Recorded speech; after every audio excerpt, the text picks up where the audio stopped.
सुप्रभात विद्यार्थियों। कल अपन ने अव्यय के बारे में पढ़ा था। आज हम घड़ी के बारे में पढ़ेंगे।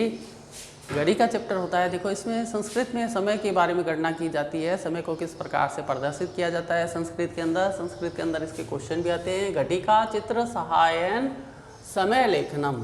संस्कृत भाषा व्यवहारे घटिका संबंधित काल सूचक शब्दानां प्रयोगः अतीव सरल भवति तथैव तत्र प्रदर्श्यते। संस्कृत भाषा में घड़ी संबंधी समय सूचक शब्दों का प्रयोग बहुत सरल होता है, उसी को यहाँ प्रदर्शित किया गया है। आदौ तावत् सामान्य समलेखनम इत्युक्ते पूर्ण समलेखनम कथमिति दृश्यते। प्रारंभिक समय में सामान्य समय लेखन यह कहा गया, पूर्ण समय लेखन कैसे हो इसे दर्शाया गया है। सामान्य पूर्णम 12 बजे को लिखते हैं द्वादश वादनम। ये संस्कृत में लिखे हैं, देखो 12 बजे को द्वादश वादनम, 1 बजे को लिखेंगे एका वादनम, 2 बजे को लिखेंगे द्विवादनम, 3 बजे को लिखेंगे त्रिवादनम, 4 बजे को लिखेंगे चतुर्वादनम, 5 बजे को लिखेंगे पंचवादनम, 6 बजे को लिखेंगे षड्वादनम, 7 बजे को लिखेंगे सप्तवादनम, 8 बजे को लिखेंगे अष्टवादनम, 9 बजे को लिखेंगे नववादनम, 10 बजे को लिखेंगे दसवादनम, 11 बजे को लिखेंगे एकादश वादने। देखो इसको घटिका चित्र सहायता समय लेखन। घड़ी की सहायता से समय का लेखन, समय को किस प्रकार लिखा जाता है घड़ी की सहायता से। संस्कृत भाषा व्यवहार है घटिका संबंधी काल सूचक शब्दाना प्रयोग अति सरल भवति तथैव तत्र प्रदर्श्यते। यहाँ घड़ी के संबंधित कुछ सवाल। संस्कृत भाषा में घड़ी संबंधी समय सूचक शब्दों का प्रयोग बहुत ही सरल होता है, उसी को यहाँ प्रदर्शित किया गया है। यादो तावत् सामान्य लेखनम इत्युक्ते पूर्ण समलेखनम कथमिति दृश्यते।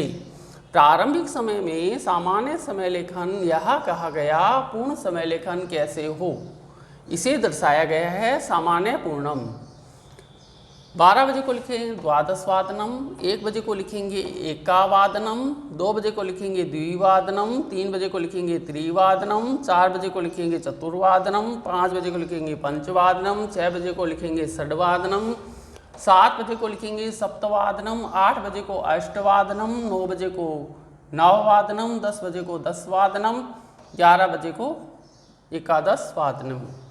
इनको देखो ये सिंपल है, इसको आप समझो और इसको अपनी कॉपी में नोट करो। देखो संस्कृत भाषा में अभी हमने सिंपल समय के बारे में पढ़ा था। संस्कृत भाषा के अंदर सिंपल समय को प्रदर्शित किया था। अब है समय लेखनम। इसके अंदर चतुर्थांश पाद और अर्धांश को अर्ध कहा जाता है। इसी प्रकार से सवा इसके लिए संस्कृत में सपा, साढ़े इसके लिए सार्ध और पौने इसके लिए पादों शब्द का प्रयोग किया जाता है। फर्स्ट है इसका एग्जाम्पल। अब 4:15 बजे हैं, अधुना सपाद चतुर्थवादनम अस्ति। अब 4:30 बजे हैं, अधुना सार्ध चतुर्वादनम अस्ति। थर्ड है आपके अब 3:45 बजे हैं, अधुना पादोन चतुर्वादनम अस्ति। रमा 4:15 बजे उठती है, रमा सपाद चतुर्थवादने उत्तिष्ठति। ये देखो 4:15 की घड़ी। अनिल 4:30 बजे उठता है, अनिल सार्ध चतुर्थवादने उत्तिष्ठति। ये 4:30 की घड़ी। सुधा 4:45 बजे उठती है, सुधा पादोन पंचवादने उत्तिष्ठति। ये 4:45 की घड़ी। इसको दोबारा देखो, चतुर्थांश पाद और अर्धांश को अर्ध कहा जाता है। इसी प्रकार ही सवा इसके लिए शपाद, साढ़े इसके लिए सार्ध और पौने इसके लिए पादों शब्द का प्रयोग किया जाता है। एग्जाम्पल देखो इसके उदाहरण, जैसे अब 4:15 बजे हैं, अधुना सपाद चतुर्थवादनम अस्ति। सेकंड है अब 4:30 बजे हैं, अधुना सार्ध चतुर्थवादनम अस्ति। थर्ड है अब 3:45 बजे हैं, अधुना पादोन चतुर्थवादनम अस्ति। रमा 4:15 बजे उठती है, रमा सपाट चतुर्थवादने उत्सरती। इसमें घड़ी ऐसे बनी आएगी तो आपको ये सपाट चतुर्थवादने फिल करना है। अनिल 4:30 बजे उठता है। अनिल 4:45 में उठती। इसके अंदर घड़ी बनी आएगी तो आपको 4:45 में फिल करना है। सुधा 4:45 बजे उठती है। सुधा पादोन 5:15 उत्तिष्ठति। इसके अंदर ये घड़ी बनी आएगी तो इसके अंदर आपको पादोन 5:15 फिल करना है।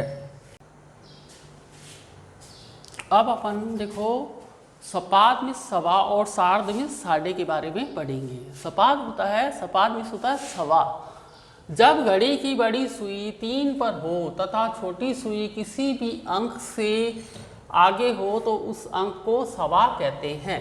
ठीक है, जैसे 1:15 सवा बजे सपाद पादनम, 2:15 सवा 2 बजे सपाद द्विवादनम, 6:15 सवा 6 बजे सपाद षड्वादनम, 8:15 सवा 8 बजे शपाद अष्टवादनम, 10:15 सवा 10 बजे शपाद 10 वादनम, 11:15 सवा 11 बजे सपादेकादश वादनम, 12:15 सवा 12 बजे शपाद द्वादश वादनम, 3:15 सवा 3 बजे शपाद त्रिवादनम। सार्ध में साढ़े। सार्ध में साढ़े होता है जब घड़ी की बड़ी सुई 6 पर होती है तथा छोटी सुई किन्हीं 2 अंकों के ठीक बीच में हो तो पूर्व काल अंक में साढ़े बजते हैं। जैसे 1:30 1:30 बजे सार्ध 1 वादनम, 3:30 3:30 बजे सार्ध त्रिवादनम, 8:30 8:30 बजे सार्धाष्ट वादनम, 10:30 10:30 बजे सार्ध 10 वादनम, 11:30 11:30 बजे सार्ध एकादश वादनम, 12:30 12:30 बजे सार्ध द्वादश वादनम। देखो यहाँ सवा के बारे में पढ़ेंगे। जब घड़ी की बड़ी सुई 3 अंक पर हो तथा छोटी सुई किसी भी अंक से आगे हो तो उस अंक को सवा कहते हैं। जैसे 1:15 सवा बजे सपाद 1 वादनम, 2:15 सवा 2 सपाद द्विवादनम, 6:15 सवा 6 बजे सपाद षड्वादनम, 8:15 सवा 8 बजे सपाद अष्टवादनम, 10:15 सवा 10 बजे सपाद 10 वादनम, 11:15 सवा 11 बजे सपाद एकादश वादनम, 12:15 सवा 12 बजे सपाद द्वादश वादनम, 3:15 सवा 3 बजे सपाद त्रिवादनम। अब देखो सार्ध को दोबारा देखेंगे। जब घड़ी की बड़ी सुई 6 पर होती है तथा छोटी सुई किन्हीं 2 अंकों के ठीक बीच में होती है तो पूर्व काल अंक में साढ़े बजते हैं। 1:30 1:30 बजे सार्ध 1 वादनम, 3:30 3:30 बजे सार्ध त्रिवादनम, 8:30 8:30 बजे सार्ध अष्टवादनम, 10:30 10:30 बजे सार्ध 10 वादनम, 11:30 11:30 बजे सार्ध एकादश वादनम, 12:30 12:30 बजे सार्ध द्वादश वादनम। इस वीडियो को रोको और आप इसको अपनी कॉपी में नोट करो। विद्यार्थियों जैसे अपन पढ़ रहे हैं संस्कृत भाषा में समय लेखन के बारे में। इसमें देखो सवा के लिए सपात बोलते हैं और साढ़े के लिए सार्ध बोलते हैं। इसमें देखो पौने के लिए पादोन बोलेंगे, पादोन। जब पूर्णांक में 1/4 भाग कम होता है तो उसे पौन कहते हैं। घड़ी में जब मिनट की सुई 9 अंक पर होती है तथा वह 45 मिनट को प्रदर्शित करती है तो हम कहते हैं कि 2:45, 4:45, 4:45, 4:45 आदि बजे हैं। संस्कृत में इसी पौने को पादोन कहते हैं। 12:45 पौने कहते हैं, 1:45 नहीं। संस्कृत में पौन वाले समय को इस प्रकार दर्शाया जाता है या इस प्रकार बताते हैं।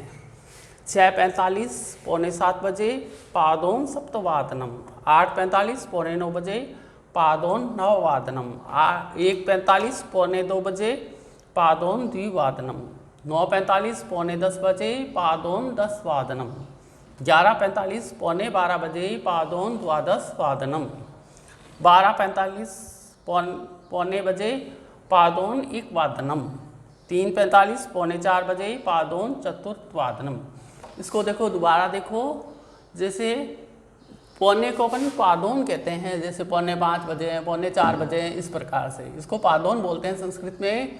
जब पूर्णांक में 1/4 भाग कम होता है तो उसे पौन कहते हैं। घड़ी में जब मिनट की सुई 9 अंक पर होती है तथा वह 45 मिनट को प्रदर्शित करती है तो हम कहते हैं कि 2:45, 4:45, 4:45, 9:45 आदि बजे हैं। संस्कृत में इसी पौने को पादोन कहते हैं। 12:45 पौने कहते हैं, पौने एक नहीं। 12:45 को पौने कहते हैं, पौने एक नहीं। संस्कृत में पौन वाले शब्द को इस प्रकार बताते हैं। 6:45 6:45 बजे पादोन सप्तवादनम। 8:45 9:45 बजे पादोन नववादनम। 1:45 2:45 बजे पादोन द्विवादनम। 9:45 10:45 बजे पादोन दसवादनम। 11:45 12:45 बजे पादोन द्वादश वादनम। 10:45 10:45 बजे पादोन एकवादनम। 3:45 3:45 बजे पादोन चतुर्थवादनम। यह हमने पादोन के बारे में पढ़ा। इसमें पादोन को पौने को प्रदर्शित किया जाता है। यह आपको समझ में आया होगा। आप वीडियो को रोको और इसको अपनी कॉपी में नोट करो।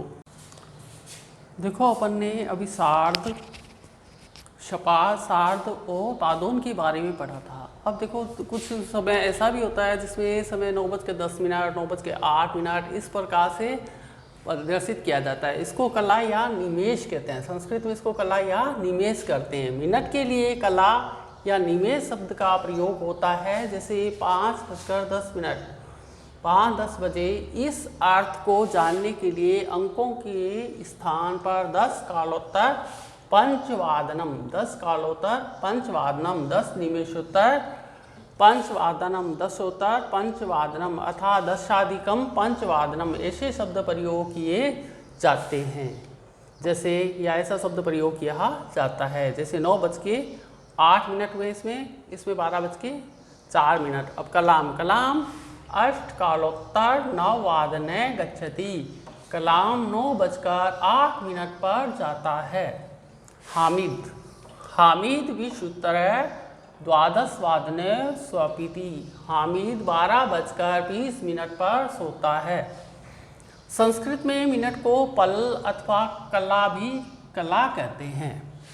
पंचपलोत्तर द्विवादनम 2:05 2:05। पंचविंशति पलोत्तर 10वादनम 10:25।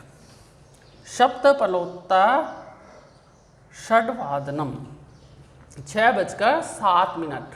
इसको दोबारा देखो जो पल होते हैं, जो मिनट होते हैं, उनको कला या निमेष से प्रदर्शित किया जाता है। संस्कृत के अंदर कला या निमेष से मिनट के लिए कला या निमेष शब्द का प्रयोग होता है। जैसे 5:10 या 5:10 बजे। इस अर्थ को जानने के लिए अंकों के स्थान पर 10 कालोत्तर पंचवादनम, 10 निमेषोत्तर पंचवादनम, 10उत्तर पंचवादनम अथवा 10 पंचवादनम ऐसे शब्द प्रयोग किया जाता है। जैसे कलाम और हामिद। कलाम की है 9:08 और हामिद की घड़ी हो रही है 12:20 पे।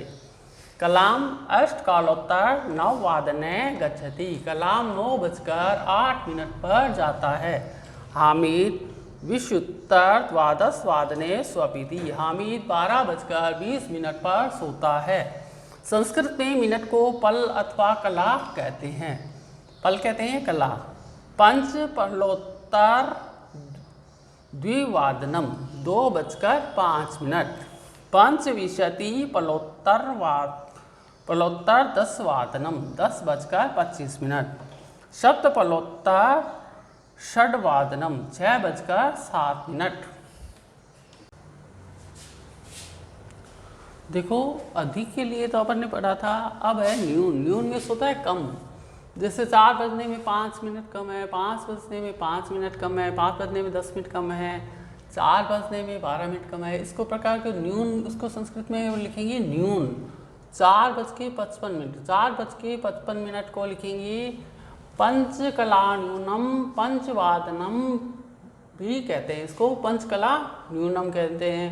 पंचकला न्यूनम पंचवादनम 5 बजने में 5 मिनट कम है। 4:50 4 में 10 मिनट को देर, 5 बजने में 10 मिनट की देर, 4:50, 5 बजने में 10 मिनट की देर, इसको पढ़ेंगे अपन पंचकला न्यूनम पंचवादनम। 3:47, 4 में 13 मिनट की देर, त्रयोदश कला न्यूनम चतुर्थवादनम।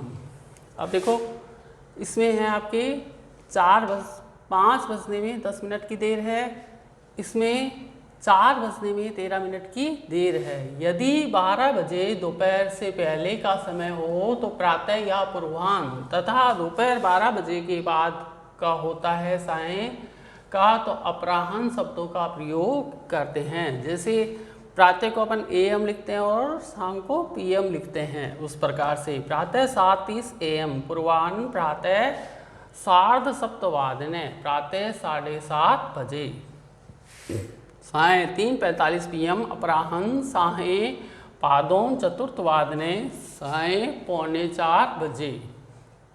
देखो मिनट की सुई के अंदर कई बार अपन बोलते हैं कि घड़ी में इतने मिनट कम है, इतने बजने में इतने मिनट कम है, तो कम के लिए अपन संस्कृत में प्रयोग करें न्यून का। किसका करेंगे? न्यून का। 4:55, 4:55 को पंचकला न्यूनम पंचवादनम भी कहते हैं। जैसे 4:50, 5 में 10 मिनट की देर, पंचकला न्यूनम पंचवादनम। 3:47 को 4 में 13 मिनट की देर, त्रयोदश कला न्यूनम चतुर्थवादनम। यदि 12 बजे दोपहर से पहले का समय हो तो प्रातः, AM की जगह लिखेंगे प्रातः या पूर्वाह्न, तथा दोपहर 12 बजे के बाद का समय PM होता है, उसको सायं या अपराह्न शब्दों का प्रयोग करते हैं। जैसे प्रातः 7:30 AM, पूर्वाह्ने प्रातः 7:30, प्रातः 7:30 बजे, सायं 3:45 PM, अपराह्न सायं पादोन चतुर्थवादनम, सायं 3:45 बजे। अभी अपन ने देखो घड़ी के चैप्टर पढ़ा, घड़ी के बारे में समय लेखन किस प्रकार किया जाता है संस्कृत के अंदर, उसके बारे में बताया गया। सवा को क्या बोलते हैं? शपात, साढ़े को बोलते हैं सार्ध, और पौने को बोलते हैं पादोन, और जो 10 मिनट अधिक हो, 25 मिनट अधिक हो, उसको कलादिकम, तथा कम हो उसको लोग न्यूनम बोलते हैं। और प्रातः AM को बोलते हैं प्रातः या पूर्वाह्न, PM को बोलते हैं अपराह्न या सायं। यह चैप्टर आपको समझ में आया होगा। आप वीडियो को रोको और अपनी कॉपी में नोट करो। आशा करता हूँ कि ये घड़ी का चैप्टर आपको अच्छे से समझ में आया होगा। धन्यवाद।